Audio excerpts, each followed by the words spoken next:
I'm going to talk about video game sequels, so if you haven't played these games, there may be minor spoilers for different elements of them, so there's your warning, and with that, let's get into it. What makes for a good game sequel? I've noticed a trend with some of my favorite games. Most of them are oddball sequels to something super successful that came before them. Oftentimes, they have very rushed development cycles in order to cash in on the success of the previous entry. This causes the developers to be very clever with their design principles, usually reusing assets, engines, etc., but putting a unique spin on the gameplay formula. This usually results in a very memorable game, which in some cases what it lacks in overall polish, it makes up for in almost every other category. So yeah, I just figured I'd talk about game sequels and how they do things differently, and why I like most of them so much. There are two games that are tied for my personal favorite of all time, Fallout New Vegas and Zelda Majora's Mask. Coincidentally, they have a lot in common. Both were sequels to massively popular or groundbreaking titles. Both were developed in roughly a year, New Vegas being 18 months, and Majora's Mask, while not explicitly specified, was less than 2 years. I think that's a good place to start. I'm going to briefly describe these two, explain how they differ from their previous entries, and explain why I think they do some things better.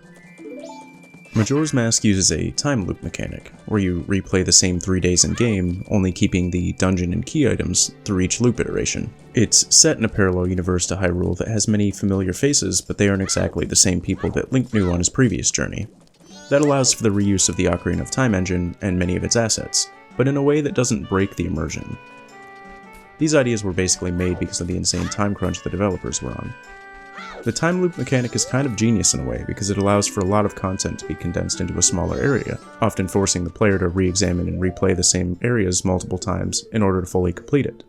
This design ethos really puts emphasis on the side content while connecting it all together with the main plot, which is kind of the opposite of Ocarina of Time, where the whole thing was kind of a straightforward main plot with a little bit of side content. Fallout New Vegas takes a similar approach, condensing a massive amount of content into a smaller space.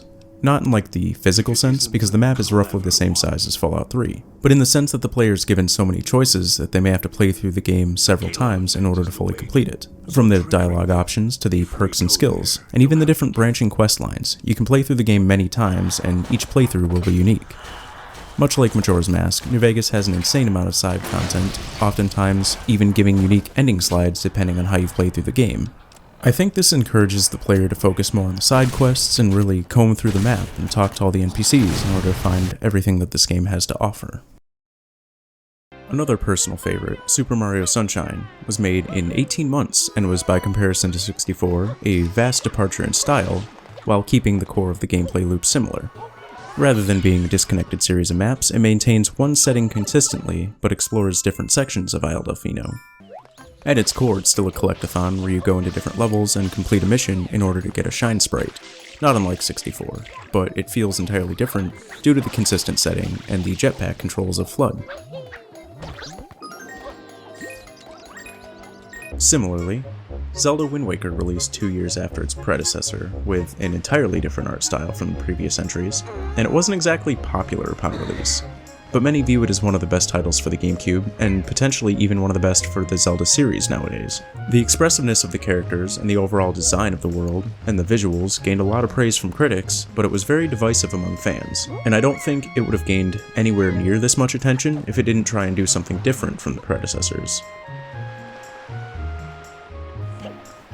However, building upon a franchise and giving people more of what they love isn't the only way to make a game sequel.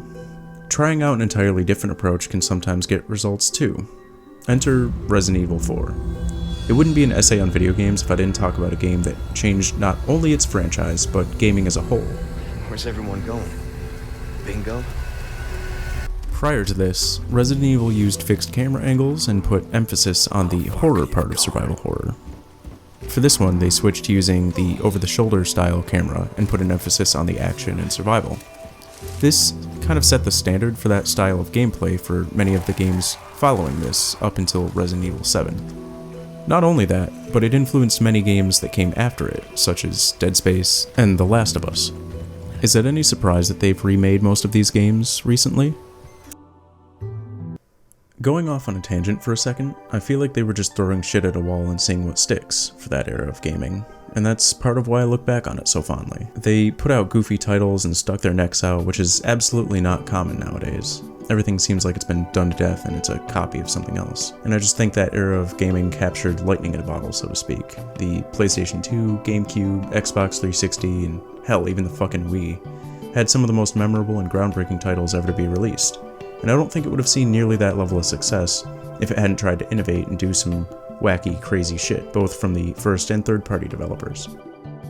I think at its core, the key to a good sequel is to take what worked in the first entry and build upon it in a way that feels fun and unique, or that adds something to the overall series as a whole. You can try an entirely unique approach, and sometimes that gives good results, or you can give people more of what they loved from the first. I think both approaches have their merit. You can see examples of these in both films and video games, which is why a lot of people regard sequels as the best parts of any series. Realistically, if I were to talk about all of the influential game sequels, we would be here for the next several weeks, and I could probably make a video on any of the titles that I mentioned, but I'll save that maybe for a later time. As for now, I'll end it off there. Hey, thanks for watching. If you've made it this far, the support is appreciated. This one was a little bit different, and I'm kind of curious to see how it does. Let me know if you liked it. I'd also like to hear your thoughts in the comments. Discussing video games has always been something I've enjoyed, and I like hearing the opinions of others. Do you have a favorite game sequel? Did I miss an example of one that you think would have been good to talk about? I try to respond to most comments, so don't be afraid to leave one. Thanks for joining me in this brisk jog down the Video Game Hall of Fame, and letting me reminisce about the games I enjoyed as a kid. As always, have a good one, and I'll see you next time.